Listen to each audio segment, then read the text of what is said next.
अस्सलामुअलैकुम my YouTube family. Eid मुबारक। आप सबको ईद मुबारक हो। आई होप कि आप सब ठीक ठाक होंगे। अल्लाह का शुक्र है हम सब भी ठीक ठाक हैं और दुआ गो हैं कि आपकी ईद बहुत ही अच्छी जा रही हो। जिन लोगों ने भी अपने घरों में कुर्बानियाँ की हैं, अल्लाह ताला उनकी कुर्बानियाँ जो हैं वो कबूल फ़रमाए। यहाँ मैं आपसे शेयर करने जा रही हूँ मैंगो बटर स्कॉच डिलाइट। एक बहुत ही मज़ेदार सा डिज़र्ट है जो कि बच्चों को बहुत पसंद आता है। तो मैंने कहा मैं आपसे इसकी जो है रेसिपी शेयर करती हूँ। बेसिकली ये मैंने रात को बनाया था, तो बस रात बहुत थक गई थी, फिर मैं शेयर नहीं कर पाई। सबसे पहले मैंने 4 जो है वो मैंगो लिए हैं और उनको मैंने छील के कट कर लिया है। कुछ मैंने छोटे क्यूब्स जो हैं वो कट कर लिए हैं और बाकी जो है वो मैंने रफली बड़े बड़े स्लाइस काट लिए हैं। मैंगो क्यूब्स जो हैं वो हमें गार्निशिंग के काम आएंगे और जो इसके मैंने बड़े बड़े स्लाइस करके गुठलियाँ मैंने साइड पे कर ली हैं। गुठलियों से सारा मैंने तकरीबन उतार लिया था, मैंने ज़ाया नहीं होने दिया। सारा उतार के तो मैंने साइड पे बड़े बड़े स्लाइस करके तो एक बाउल में डाल लिए थे।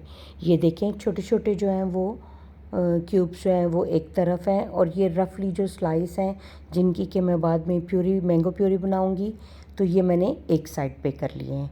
बड़े स्लाइस की मैंने मैंगो प्यूरी बना के बाउल में डाल दी थी।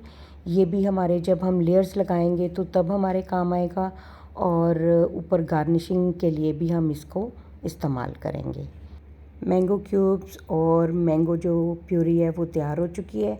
अब हम दूसरे इंग्रेडिएंट्स जो हैं वो उनको रेडी कर लेते हैं। बेसिकली मैं अब इसकी बेस रेडी करने लगी हूँ। उसके लिए मैंने मारी बिस्किट के 6 पैकेट लिए हैं और हर पैकेट में 6 होते हैं मारी के बिस्किट और साथ में मैंने बटर ले लिया है। ये सारे मेरे 4 पैकेट पूरे लगे थे। आप अपने डिश के हिसाब से लीजिए कि जितनी आपको बेस बनानी है आप उतने मारी ले सकते हैं। मैंने यहाँ 4 पैकेट यूज़ किए थे।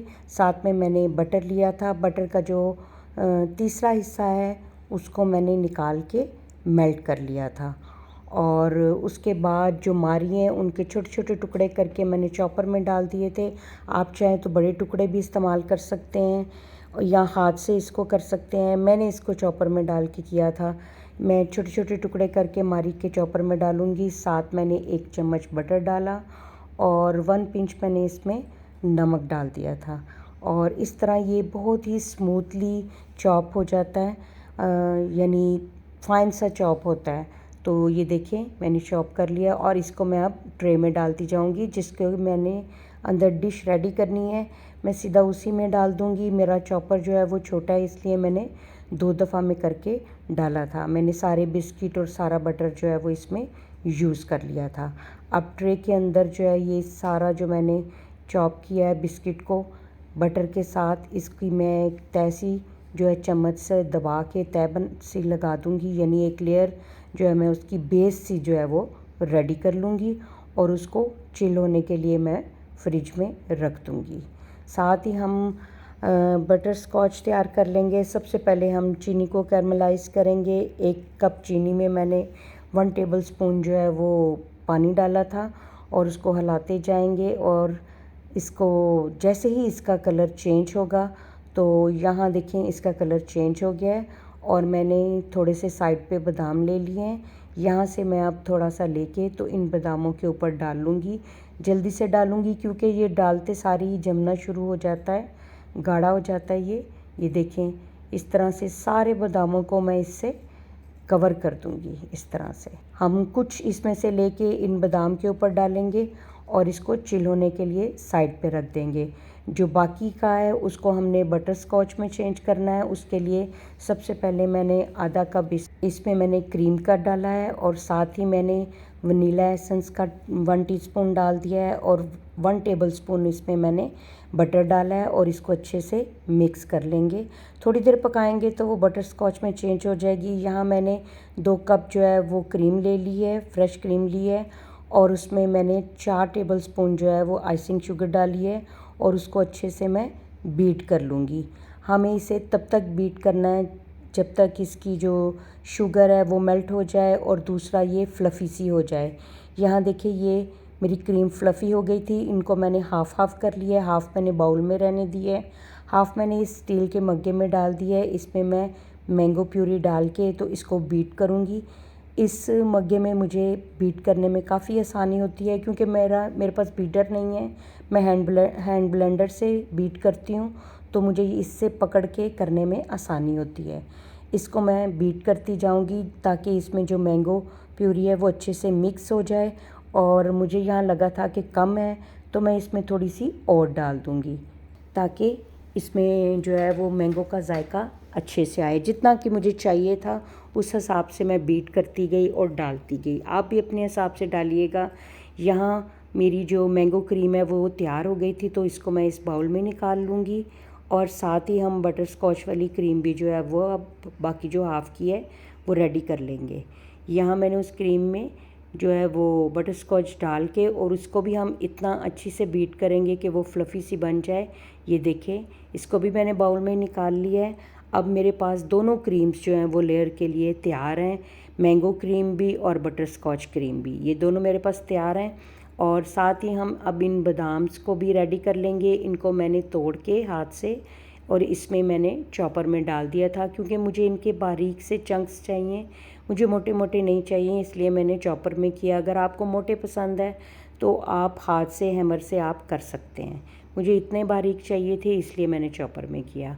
अब जो मैंने बेस जो है वो फ्रिज में चिल होने के लिए रखी थी वो मैं निकाल लूँगी ट्रे, और उसके ऊपर सबसे पहले मैं मैंगो क्रीम जो है वो उसकी एक लेयर लगाऊंगी।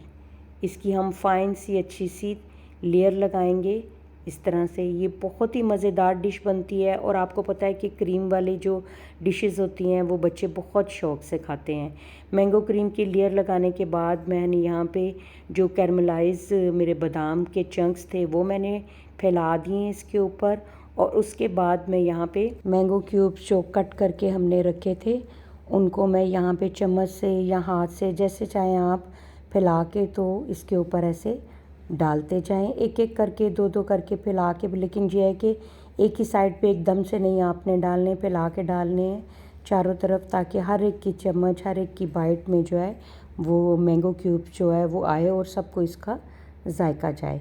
ये सारा डालने के बाद मैं इसके ऊपर जो मैंगो प्यूरी है वो भी चम्मच से थोड़ी थोड़ी सी ऊपर ऐसे फैला के डाल दूँगी। इसी तरह जो बटर स्कॉच का हमने मिक्सर तैयार करके रखा था उसको भी मैं चम्मच से इसी तरह रफली ऊपर फैला दूँगी। उसके बाद अगली लेयर जो है वो हम लगाएंगे। वो मैंने बटर स्कॉच क्रीम की अगली लेयर लगाई थी क्योंकि पहले मैंने मैंगो की लगाई है जो, उसके बाद अब ये बटर स्कॉच क्रीम की लेयर जो है इसको हम लगाएंगे।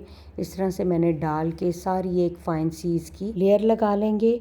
और साथ ही इसके मैं बाद में जो बटर स्कॉच का मिक्सर है वो मैं चम्मच से इस तरह से रफली डाल दूंगी। आप चाहें कोई डिज़ाइन बना लें या किसी तरह से डॉट की सूरत में भी डाल लें, जैसे चाहें आप डाल सकते हैं। मैंने रफली चम्मच से इस तरह से डाल लिया था। और साथ ही मैंने मैंगो प्यूरी भी इसी तरह से बीच में लाइनिंग में करके डाल दी थी थोड़ी थोड़ी सी। उसके बाद जो हमारे बादाम के चंक्स हैं मैं दोबारा से उनको अच्छे से फैला के इसमें डाल दूंगी। इसके बाद हम इसकी फ़ाइनल लेयर जो है वो लगाएंगे, वो होगी मैंगो क्रीम की। मैंगो क्रीम की लेयर जो है उसी तरह से मैं इसके ऊपर ऐसे डाल के अच्छे से उसको फाइन सी लेयर जो है उसको मैं सेट कर दूंगी इस तरह से। उसके बाद मैंने बटर स्कॉच का मिक्सर उसी तरह से जैसे पहले मैंने डाला था उसी तरह से मैं दोबारा से इस तरह मिक्सचर जो है वो डाल दूंगी। साथ ही मैंगो प्यूरी को मैंने यहाँ पर डॉट की सूरत में डाल दिया और फिर से ऊपर से बादाम के जो चंक्स हैं वो मैं ऊपर काफ़ी सारे दरमियान में करके काफ़ी सारे से मैं ऊपर डाल दूंगी। और साथ ही इसकी साइडों पे मैंने जो मैंगो क्यूब्स काट के रखे थे वो मैं इसके साइडों पे किनारों पे वो ऐसे एक एक दो दो करके मैं इस तरह से रखती जाऊंगी। ये मेरी डिश को फ़ाइनल लुक देंगे। दरमियान में बिल्कुल नहीं डालूंगी। ये है मेरे डिश की फ़ाइनल लुक। बहुत ही मज़ेदार बनी थी, बहुत बच्चों ने शौक़ से खाई। अगर आपको मेरी ये डिश अच्छी लगी हो तो इसे लाइक कीजिए, शेयर कीजिए, मेरे चैनल को सब्सक्राइब कर दीजिए, बेल आइकन के बटन को प्रेस कर दीजिए और काइंडली मुझे अच्छे अच्छे कमेंट्स दीजिए और मुझे दुआओं में याद रखिए। अल्लाह हाफिज़।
अगर मेरी ये डिश आपको पसंद आई हो तो मेरी इस वीडियो को लाइक कीजिए, शेयर कीजिए, मेरे चैनल को सब्सक्राइब कर दीजिए, बेल आइकन के बटन को प्रेस कर दीजिए और मुझे अच्छे अच्छे कमेंट दीजिए। और एडवांस में आप सबको बड़ी ईद बहुत बहुत मुबारक हो। अल्लाह ताला आप सबके घरों में खुशियाँ कायम और दायम रखे। अल्लाह हाफिज़।